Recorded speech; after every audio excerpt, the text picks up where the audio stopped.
जीवन गोंदल गांव का नाम है। यहाँ पे तहसील शाहपुर है, डिस्ट्रिक्ट सरगोजा है। यहाँ पे आप देख सकते हैं काफ़ी ज़्यादा बारिश हुई है। आज गर्मियों की पहली बारिश काफ़ी ज़्यादा हुई है।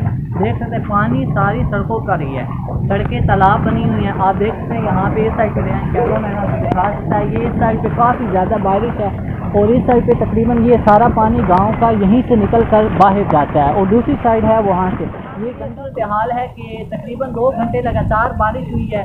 2 घंटों के बाद ये सूरत हाल बनी हुई है। आप देख सकते हैं यहाँ पे लोग जो हैं वो अपनी दुकानों से को पानी से बचाने के लिए नालियों की सफाई के साथ साथ कर रहे हैं। देख सकते हैं आप।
आप नाजरीन ये चावल की फसल लगा रहे हैं। ये अभी मौसम है चावल की फसल का।